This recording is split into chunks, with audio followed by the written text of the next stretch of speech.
아가서 5장 1절에서 8절. 조금 긴데요. 그래도 우리 한 목소리로 구약 964면 우리 한 목소리로 아가서 5장 1절에서 8절 한 목소리로 읽도록 하겠습니다. 시작. 내 누이 내 신부야, 내가 내 동산에 들어와서 나의 모략과 향재료를 거두고 나의 꿀송이와 꿀을 먹고 내 포도주와 내 우유를 마셨으니 나의 친구들아 먹으라, 나의 사랑하는 사람들아 많이 마시라. 내가 잘지라도 마음은 깨었는데 나의 사랑하는 자의 소리가 들리는구나. 문을 두드려 이르기를 나의 누이 나의 사랑 나의 비둘기 나의 완전한 자야, 문을 열어다오. 내 머리에는 이슬이 내 머리털에는 밤이슬이 가득하였다 하는구나. 내가 옷을 벗었으니 어찌 다시 입겠으며 내가 발을 씻었으니 어찌 다시 더럽히려마는. 내 사랑하는 자가 문틈으로 손을 들이밀매 내 마음이 움직여서 일어나 내 사랑하는 자를 위하여 문을 열 때 모략이 내 손에서 모략의 칩이 내 손가락에서 문빗장에 떨어지는구나. 내가 내 사랑하는 자를 위하여 문을 열었으나 그는 벌써 물러갔네. 그가 말할 때 내 혼이 나갔구나. 내가 그를 찾아도 못 만났고 불러도 응답이 없었노라. 성안을 순찰하는 자들이 나를 만나매 나를 쳐서 상하게 하였고 성벽을 파수하는 자들이 나의 겉옷을 벗겨 가졌도다. 예루살렘 딸들아, 너희에게 내가 부탁한다. 너희가 내 사랑하는 자를 만나거든 내가 사랑함으로 병이 낫다고 하려무나. 아멘. 이 아침에 병든 교회, 오늘 설교 제목은 병든 교회라고 했습니다. 이 병든 교회라는 제목으로 아가서 5장 1절로부터 8절 말씀 우리가 받을 때 정말 우리 신랑 되신 예수 그리스도 그 이름만으로 정말 병들어 있는 교회와 또 성도가 있다면 그 모든 병을 떨고 일어나 날마다 달려가는 우리 모두가 되기를 주님의 이름으로 축원합니다. 아가서 오늘 본문은 이제 4장까지에서의 본문 분위기와 이제 갑자기 변화되는 것을 지금 보여주고 있어요. 지난 시간 아가서 4장 16절까지를 봤는데 이 4장 16절까지에서 이제 신랑과 신부의 사랑이 결실을 맺습니다. 에덴 동산의 기쁨이 되살아난 것을 우리는 보았어요. 이 교회가 에덴 동산이라고 했죠. 이 교회는 잠겨진 에덴 동산이었어요. 그래서 잠근 동산, 덮은 우물, 봉환샘이라고 했는데 신랑이신 예수가 오므로 예수께서 그 잠긴 동산을 열었습니다. 동산의 주인은 예수 그리스도셨어요. 예수 그리스도가 베푸는 그 열매와 향기는 그 16절 보면 세상의 생명을 나누고 생명수를 흘려보냈습니다. 북풍아 일어나라, 남풍아 오라. 북풍은 세찬 바람이죠. 우리의 삶의 시련과 고난입니다. 남풍 따뜻한 바람이죠. 이 땅에서의 이 세상의 일의 형통함과 정말 등 따숩고 배부른 그런 상황이에요. 그런 어떤 형통함도, 즉 힘들고 어려운 상황에 처한다 할지라도, 아니면 정말 잘 나가고 잘된 상황에 처한다 할지라도 어떤 것도 교회를 흔들 수 없다, 성도를 흔들 수 없다. 그 의미입니다. 어떠한 상황에서도 우리는 그리스도의 향기가 나는 것을 포기하지 않고 오히려 향기를 더욱 날려서 사랑하는 자, 정말 우리의 신랑이 우리 동산에 들어와서 아름다운 열매 먹기를 원한다. 정말 아름다운 사랑을 나누는 노래였어요. 오늘 보면 5장 1절은 그런 교회를 통하여 이 세상에 그 하늘의 부요함과 생명력이 넘쳐 흐르는 것을 지금 보여주는 것이에요. 단순히 신랑만이 먹는 것이 아니라 그 5장 1절 후반부를 보면 나의 친구들아 먹으라, 나의 사랑하는 사람들아 많이 마시라. 지금 5장 1절은 신랑이 부르는 노래예요. 신랑이 많은 사람을 초대합니다. 신랑의 친구들을 초대하여 같이 즐기자고 하고 있어요. 사랑하는 성도 여러분, 무릇 교회란, 무릇 성도란 이 신랑이신 예수의 그 사랑과 은혜로 넘쳐 나는 것이에요. 은혜는 넘쳐 나는 것입니다. 우리가 항상 그 성경에서 보면 충만을 이야기하잖아요. 충만이라는 건 제가 그때 말씀드린 것처럼 이 컵에 물이 가득 담겨서, 우리 컵에 물이 가득 담기면 어떻게 돼요? 이렇게 물 표면이 이렇게 볼록해지죠. 거기에 물 한 방울만 더 떨어뜨려도 물이 흘러 넘치는 상태, 그게 바로 충만입니다. 즉 교회는 항상 예수님의 그 넘치는 사랑과 은혜, 그것이 넘쳐 나는 곳이에요. 성도된 우리가 하는 모든 행실의 원천은 사실 우리의 인격됨에서 나오는 것은 하나도 없습니다. 오직 하나님 아버지의 그 사랑과 예수 그리스도, 신랑 예수 그리스도의 은혜로부터 시작된 것이에요. 우리의 모든 행실의 원천은 말이죠. 1절에서 언급되고 있는 그 에덴의 그 풍요로움들을 보세요. 모략, 또 향재료, 꿀송이, 꿀, 포도주, 우유. 근데 그냥 이렇게 모략, 향재료 이렇게 쓰는 것이 아니죠. 그 앞에 항상 수식어가 지금 다 붙어 있어요. 나의 모략과 향재료고요. 나의 꿀송이와 꿀이에요. 내 포도주와 내 우유라고 합니다. 지금 1절은 신랑이 부른 노래라고 했잖아요. 이게 무슨 말이에요? 그 에덴의 풍요로운 모든 것들의 그 소유권이 신랑에게 있음을 지금 강조하고 있다는 것이에요. 성도 여러분, 교회의 선한 모든 것, 성도의 아름다운 모든 것은 교회 자체에서, 성도 자체에서 스스로에게서 나온 것은 단 하나도 없음을 잊지 마시기 바랍니다. 모두가 하늘에서 부어진 것이에요. 신부는 오직 신랑으로서만 존재 가치가 부여되는 것이에요.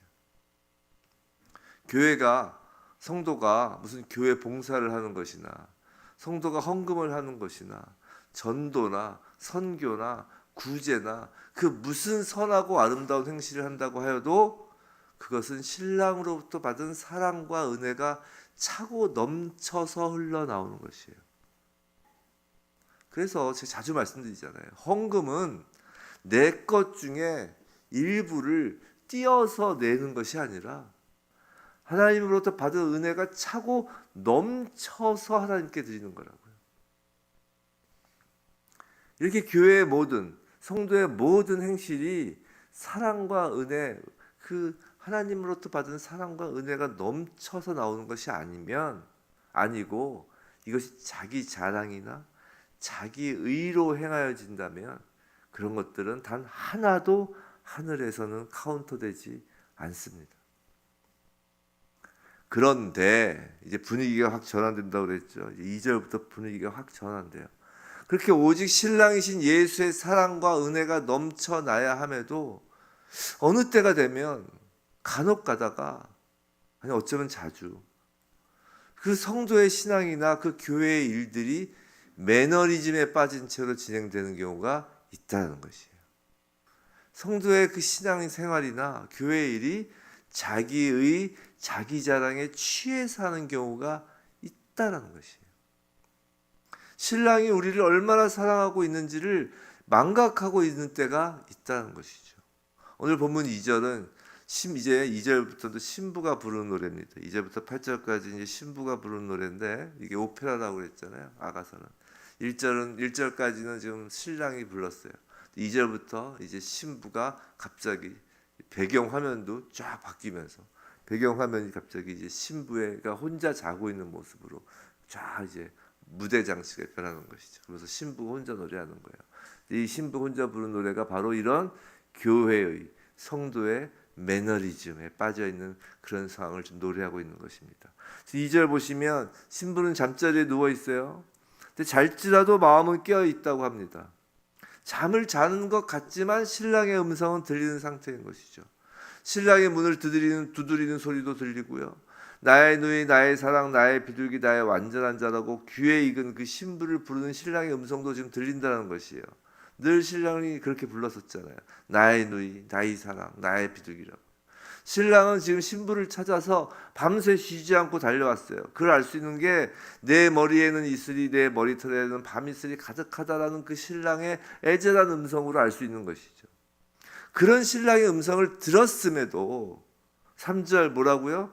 신부는 이미 옷을 벗고 있고 이미 발을 씻은 후이기 때문에 지금 누워있는 그 잠자리에서 일어나 신랑 맞이하는 일에 머뭇거리고 있다는 것이에요. 지금 신부가 지금 스스로에게 말하는 거예요.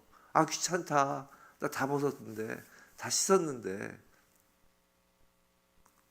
성도 여러분, 신랑의 소리를 듣고도 지금 계속 잠자리에 누워있는 신부의 모습은 바로 이 정도면 되었다. 이제 되었지. 라는 나태하고 매너리즘에 빠진, 정말 신앙적으로 자기 도취에 빠진 교회 성도를 보여주는 것입니다. 사도 바울이 그랬잖아요. 내가 날마다 달려간다고. 사도 바울은 우리 신앙생활을 그 경주에 비유했다고요. 경주. 달리기 경주에. 그 마지막 결승점에 도착하기 전까지는 끝까지 달려가는 것이죠. 오히려 결승점에 가까우면 가까울수록 우리 달리기 경기하면 어떻게 돼요? 결승점에 가까우면 가까울수록 더 속도를 내나요? 아니면 속도를 줄이나요? 속도를 더 내잖아요. 우리 신앙생활은 나이가 들어갈수록 속도를 더 내는 것입니다. 결승전에 들어갈 전까지. 그 매너리즘에 빠진, 자기 도취에 빠진 교회 성도의 모습이 어떤 걸까요? 설교 시간에 예수 그리스도의 십자가 보여, 십자가 대속을 들으면 야, 또 똑같은 이야기 한다. 그러면서 이제 하품부터 나오려고 하는 것이에요. 예수 그리스도의 부활을 들어도 감동이 없는 것이에요.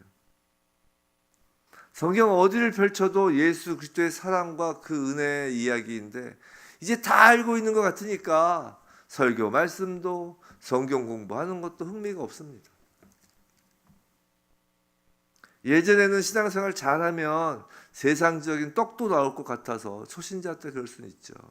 교회 열심히 나가면 뭔가 세상 일이 잘 풀릴까 라는 그런 기대감으로 열심히 하기도 했는데 이거 해보니까 그런 것 같지가 않단 말이죠. 그러니까 동기부여도 안 되는 거예요. 그런데 신앙 연차는 또 쌓여가죠.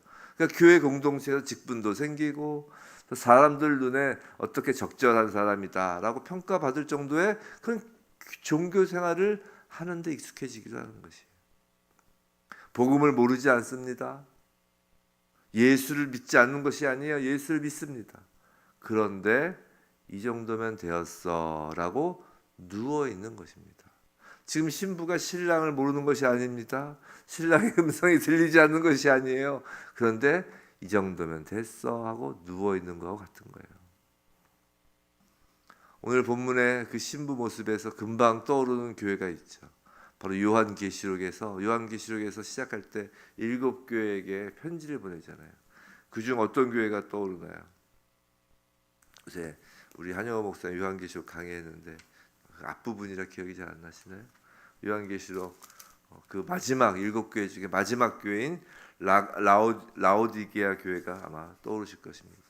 이 라오디게아 교회가 요한계시록 3장에 나오는 교회죠. 3장 끝부분에 3장 14절 이하에 나옵니다. 그 교회의 특징이 무엇이었나요?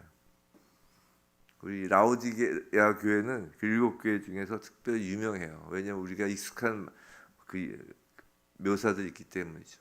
차지도 않고 뜨겁지도 않고 미지근하다 그러죠.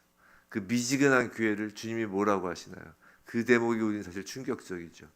내 입에서 너를 토하여 버리리라 하죠. 차지도 뜨겁지도 않으면 주님이 입에서 토해버리신다는 거예요. 주님께서 또 라오디게아 교회에게 하신 말씀 중에 유명한 게 있죠. 그게 뭐예요? 내가 문 밖에 서서 두드리노니라고 하신단 말이에요. 그래서 오늘 이 신부의 장면이 그 라오디게아 교회가 떠오르는 것입니다.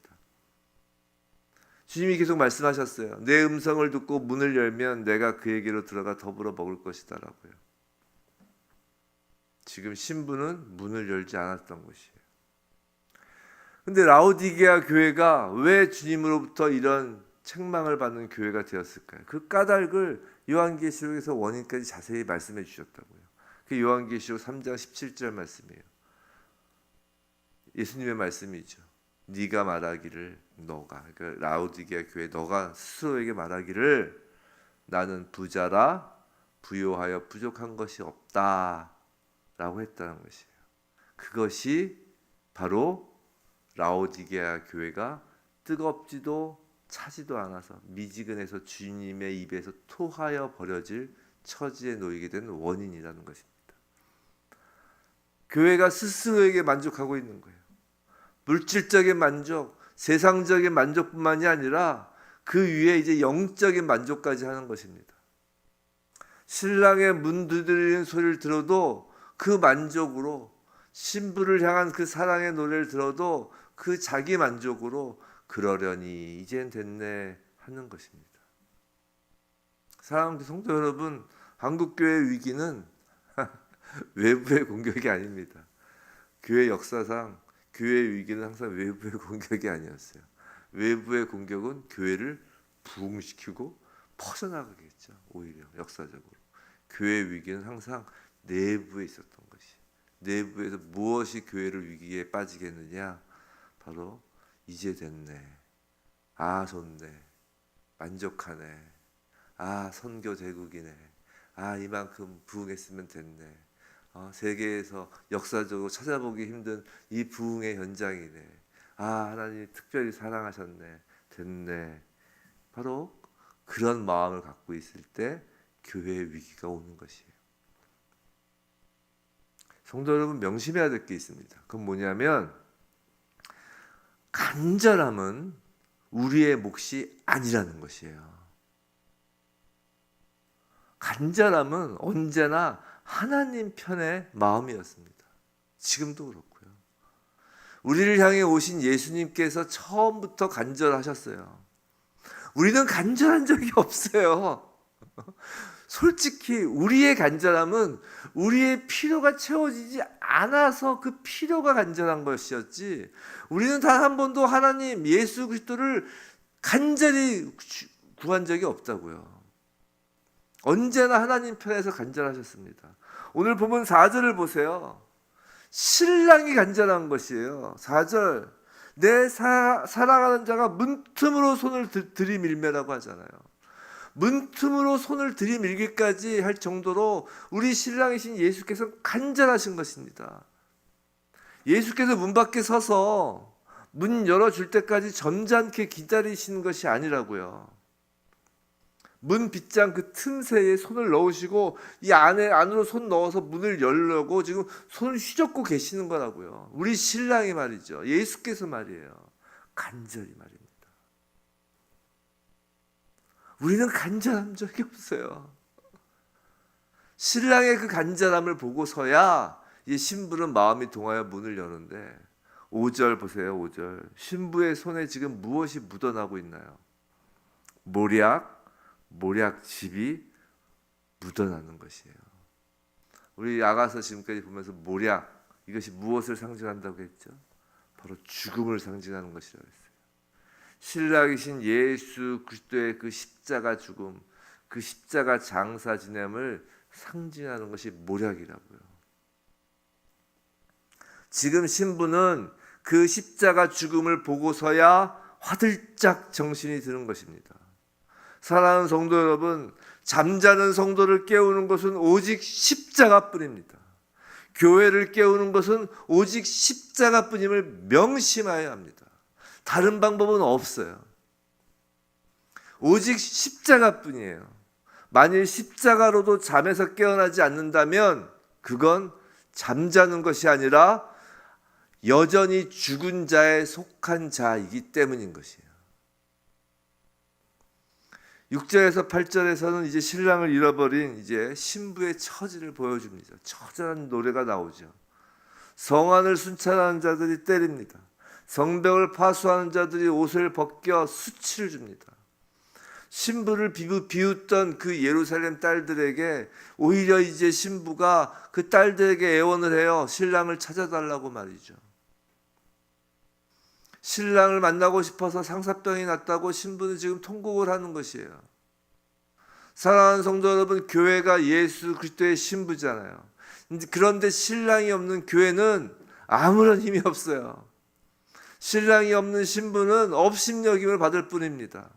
성도 여러분, 교회가 세상으로부터 업신여김을 받는 이유는 교회가 거룩하지 않아서예요. 구별되지 않아서입니다. 교회가 세상에 동화되지 않아서가 아니라 교회에 예수가 안 계시기 때문이라고요. 그건 성도 개인도 마찬가지예요. 성도 여러분, 예수가 빠진 성도, 예수가 안 계신 교회는, 십자가에 아무런 반응이 없는 교회 성도는, 신랑의 음성을 듣고도 자리에서 일어나지 않은 신부는 지금 상사병에 걸린 것이 아니라 이미 병이 들어 있는 것입니다. 교회를 깨우며 성도를 일으키는 것은 오직 십자가밖에 없습니다. 건강한 교회, 건강한 성도란 십자가를 볼 때마다 심장이 요동하는 교회, 십자가를 볼 때마다 심장이 뛰는 성도인 것이에요. 성도 여러분, 주일마다 이 강단에서 예수 그리스도만 선포된다고 하여 식상하십니까? 병든 거예요. 교회가 예수 이야기만 해서는 뭔가 좀 이렇게 사람들에게 감격을 주는 것이 부족하다고 여기고 이것저것 프로그램이 많이 생기고 교회에서 강대상에서 세상 사는 법, 지혜롭게 사는 법, 마치 세상에 널려 있는 그 많은 그 지혜서처럼 강대상에서 세상의 지혜가 선포되나요? 병들어 있는 거예요. 아무리 목사가 똑똑하고 목사가 삶의 지혜가 많다고 해도 예수가 빠진 그 모든 교회 안에서의 대화와 친교는 병든 것입니다. 성도 여러분, 우선순위를 절대 놓쳐서는 안 됩니다. 십자가가 우선순위예요. 지금 뭐 교회가 위기다, 뭐 교회가 뭐 앞으로 뭐 이것저것 세상적인 공격 때문에 힘들어질 것이다 두려워하지만 교회가 정말 두려워해야 될 것은 밖에서 문을 두드리는 예수 그리스도의 음성을 듣고도 잠자리에 누워 일어나지 않고 있는 그 라오디게아 교회와 같은 그 교회의 모습이 우리에게서 보여지는 것을 두려워해야 하는 것입니다. 세상을 두려워하는 게 교회가 아니에요. 저도 옛날에 뭐 지금도 그렇지만 차별금지법 반대하고 뭐 그런 거 했지만 그때도 제가 이야기했지만 교회는 차별금지법 때문에 없어지는 게 아니에요. 하나님의 교회입니다. 세상의 법으로 무너뜨릴 수 있는 게 아니에요. 그 로마 제국의 그 십자가 그 불 속에서도 교회가 없어지지 않아요. 저 북녘 땅의 그 차가운 땅에서도 교회는 없어지지 않습니다. 교회가 없어지는 것은 세상의 힘이 아니에요. 교회 안에 예수 그리스도가 없을 때 교회가 없어지는 거예요. 교회는 그것을 두려워해야 됩니다. 성도 여러분, 그것을 어떻게 할 수 있냐고요? 우리가 병든 것인지 어떻게 할 수 있냐고요? 십자가를 생각해 보세요. 그 십자가를 생각할 때 예수 그리스도의 이름을 입술에 올려보세요. 예수 그리스도의 이름을 입술에 올릴 때 그 뜨거운 피가 우리의 심장을 뛰게 한다면 우리는 아직 건강한 것이고 여전히 그 십자가의 보혈이 아직도 내 가슴 속에 냉랭하고 특별한 어떤 느낌도 없고 늘 하는 이야기 하품만 난다면 병들어 있는 것입니다. 정말 부디 예수 그리스도의 십자가를 날마다 바라볼 때마다 신랑 예수의 사랑을 온 몸과 마음으로 충만히 받고 날마다 힘차게 달려나가는 단 하루도 오히려 피니시가 가까이 올수록 마지막 때가 가까이 올수록 더 힘차게 달려나가는 교회 성도 되길 주님의 이름으로 축원합니다.